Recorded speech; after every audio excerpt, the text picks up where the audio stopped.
नमस्कार।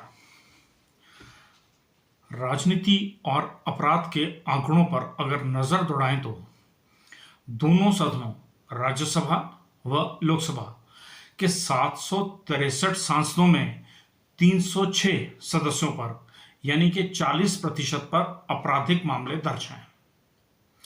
194 यानी कि 25% पर गंभीर मामले दर्ज हैं। ARD association for democratic reforms की रिपोर्ट के अनुसार इनमें से 150 पर महिला उत्पीड़न के मामले दर्ज हैं। रिपोर्ट के अनुसार 1861 पूर्व एवं वर्तमान विधायकों पर 4474 आपराधिक मामले दर्ज हैं। राष्ट्र के समक्ष इस चुनौती को मद्देनजर रखते हुए माननीय गृह मंत्री अमित शाह जी ने गंभीर अपराध विधेयक प्रस्तुत किया है, जिसमें संदिग्ध होने पर न्यायिक पारदर्शिता को सर्वोत्तम स्थान दिया गया है। यानी माननीय और सम्माननीयों को 30 दिन में जमानत मिल जाती है तो भी संवैधानिक पद की गरिमा बरकरार रहेगी, यानी कि मंत्री रह सकते हैं, साहब कुर्सी पर बैठ सकते हैं। जमानत ना मिलने की स्थिति में भी MLA साहब और MP की सदस्यता बरकरार रहेगी। अपने राजनीतिक दल का प्रतिनिधित्व भी कर सकते हैं, लेकिन अगर न्यायालय को भी उचित नहीं लगेगा, जमानत नहीं मिलेगी, तब तो माननीय से प्रार्थना है कि पद छोड़ दें। अगर नेताओं को, राजनीतिज्ञों को न्यायालय पर भी विश्वास नहीं है तो किस पर है?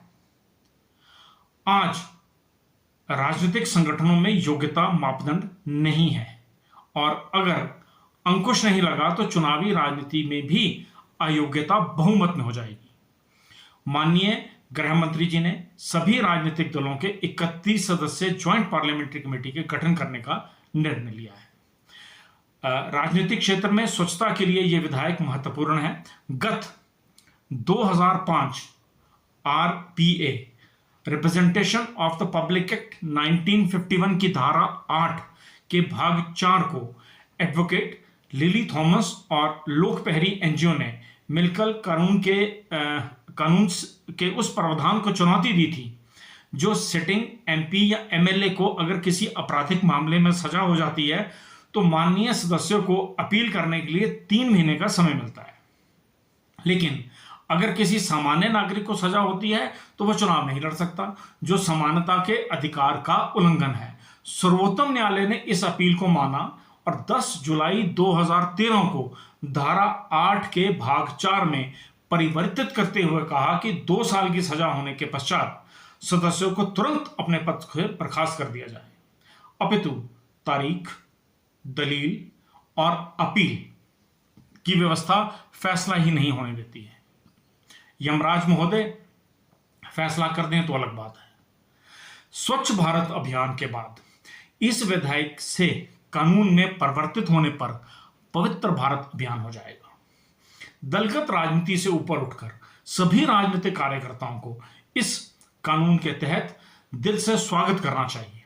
विशेषकर युवा पीढ़ी को, हम सभी को भारत सरकार के ऊपर अपने सांसदों के माध्यम से यह निवेदन करना चाहिए कि इसे तुरंत कानून में परिवर्तित करें। आज जो राजनीतिक कार्यकर्ता साहिल पर बैठकर समुद्र में दौड़ते और डूबते जहाज देखते हैं, उनके हाथ में भी पतवार आएगी।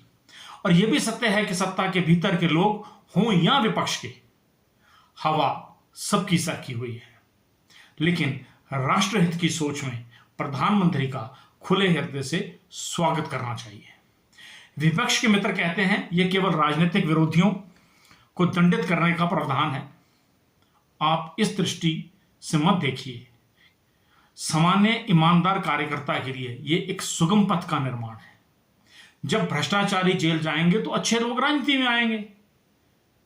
राष्ट्र निर्माण में योग्यता की उपयोगिता होनी चाहिए, ना कि भाई भतीजावाद और रिकमेंडेशन की। नमस्कार।